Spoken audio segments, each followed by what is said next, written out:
Worst case scenario is this. On a unibody construction. What unibody is it doesn't have a typical frame that's separated with a layer of rubber, which is your body mounts and then the body. This receiver goes directly to the body, so everything that happens here resonates through the whole body of the vehicle. This is terrible. That you can get your pin in. So there we go. Nice and tight. I can wiggle the whole Jeep by it, up and down. And the amount of noise is so much less. So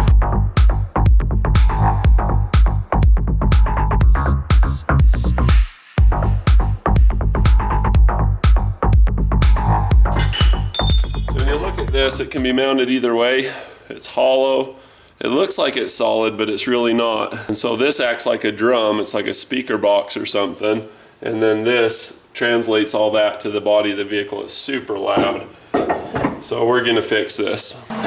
So the way that we fix this is we tune this to fit the receiver. Now typically you'll have a receiver or a drawbar, a ball mount, whatever you want to call it. And the way that we do this is that we first get rid of all the paint.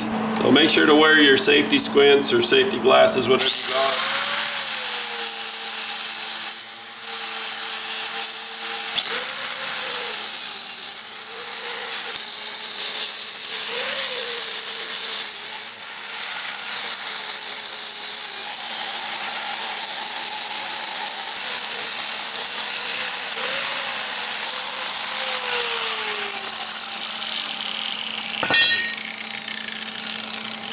Doesn't hurt to wear a ventilation mask either. And then we'll weld it. I'll put some X's here, here, and here, and probably here. And what that does is it fills in the gap. And then that same grinding disc or sanding disc that we use to take the paint off, we'll tune it by grinding it down until it's a perfect fit. First things first, we need a ground. We need some way to have an electrical current to weld. So let's grab onto one of these balls, flip down my weld shield, and here we go.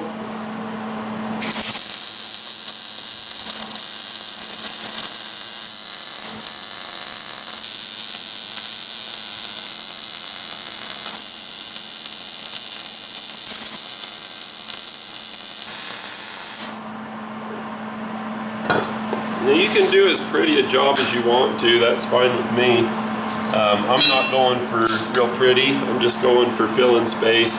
If you want it to be pretty, the tips to doing that are to have your cone close by, or use flex core. That works really well too. Another thing that makes a big difference is spending more time on cleaning the paint off.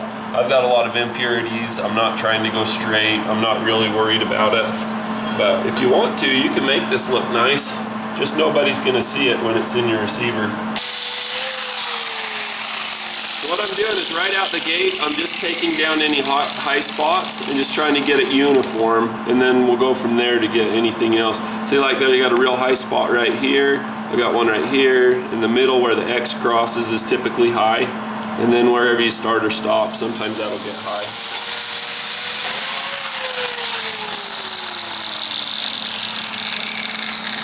So as you look at this, I've got them pretty well flattened down. I don't see any real high spots except for maybe right here. So at this point, you can wire brush it and then do your first coat of paint, see where the paint scrapes off, and then grind there, and then touch up at the end. Or if you want to eyeball it, you can eyeball it too. I've found it's most effective to just wire brush it now, paint it now, and then see where it scrapes the paint.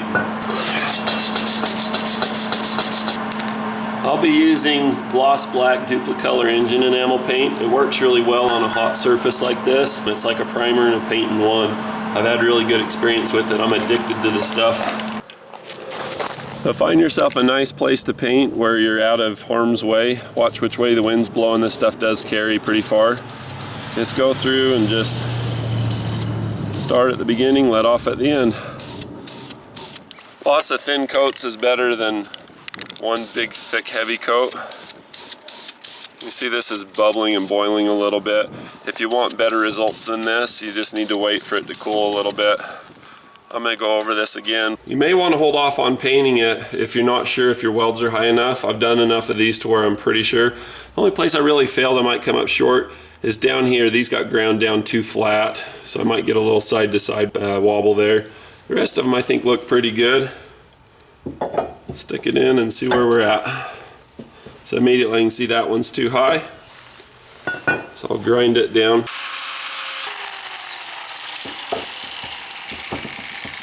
This is tuning.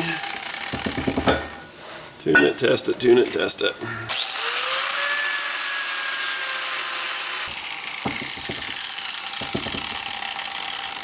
You don't want to do this on something that you're going to leave in there all the time. If you leave it in there all the time, it'll tune itself. It'll just rust in there.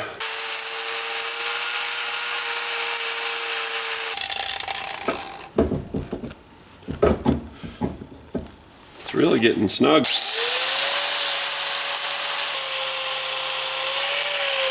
That label. You want it to be where you can get it in and out nice and easy, but you want it to be nice and tight too. Got a little bit of up and down, but my stop, wherever I do the stop weld's gonna help to hold that. All right, you see the mark that I made? So I want to just kind of fill that in. There we go.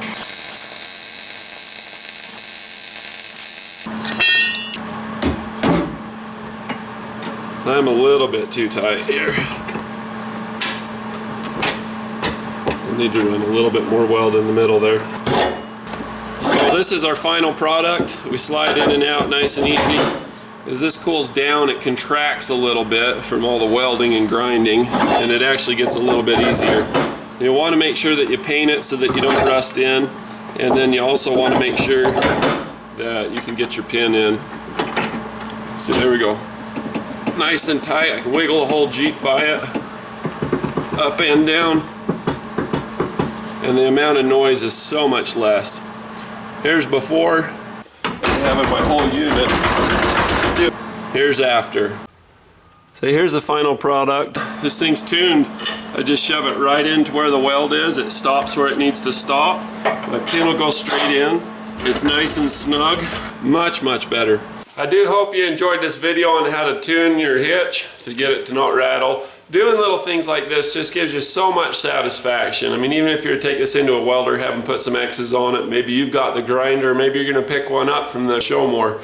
Either way, it just makes you feel good. And on that note, I'm going to talk about a feel good. I went to my P.O. box and I got this. Is that awesome or what? Look at that. I'm going to hold it up close so you can see some of the detail. Isn't that amazing? I love it. So the folks that gave this to me, this is their YouTube channel. It's Old Dave 100, and their website is makeawoodsign.com. They're not in it to make you a wood sign. They're in it to give you that same feeling of satisfaction that we're talking about. They can teach you how to make a sign like this, and you can make any kind that you want.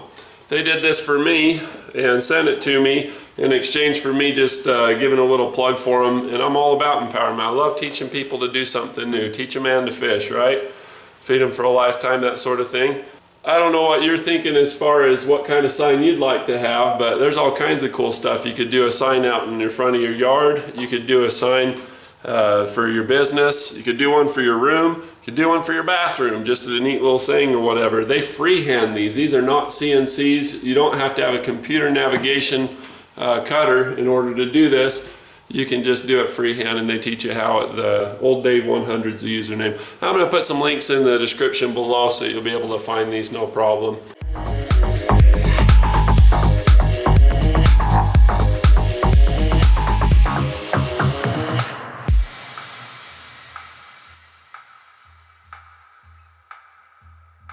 We picked up all the fencing tools and staples off the road. An extra roll of barbed wire was the last thing left to load. Well, I drew a sleeve across my face to wipe away the dirt, and the young man that was helping me was tucking in his shirt. I turned around to him and says, "This fence is finally done. 5 new strands of barbed wire shining proudly in the sun. And the wire is running straight and tight with every post in line. The kind of job you're proud of.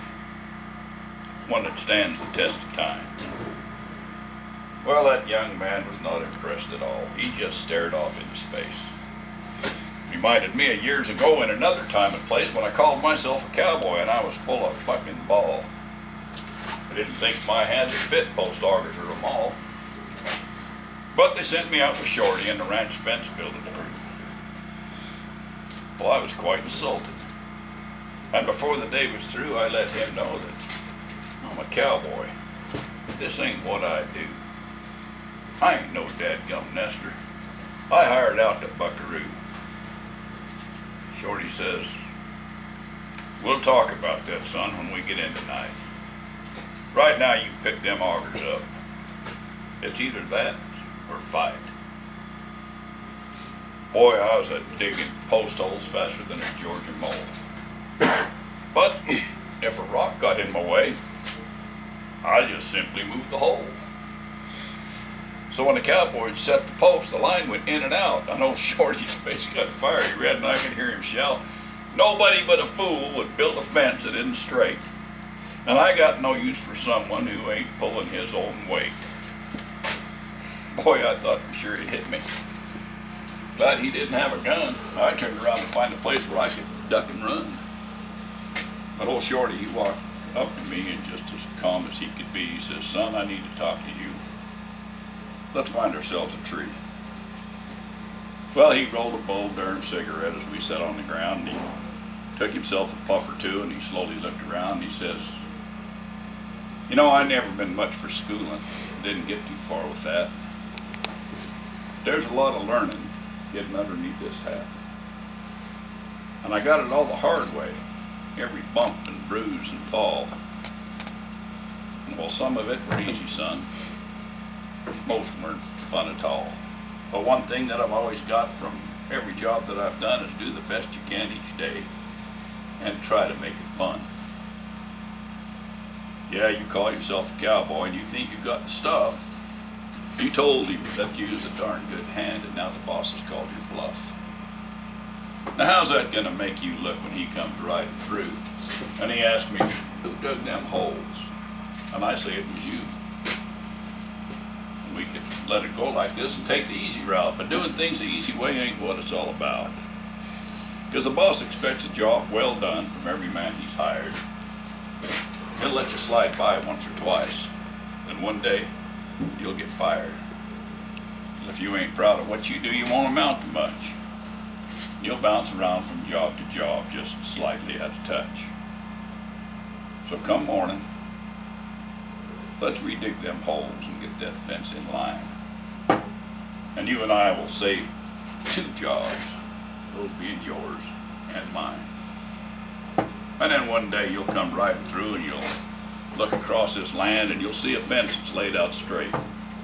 And you'll know you had a hand in something that's withstood the years. Then proud and free from guilt, you'll say, looky there, boys. That's the fence that me and Shorty built.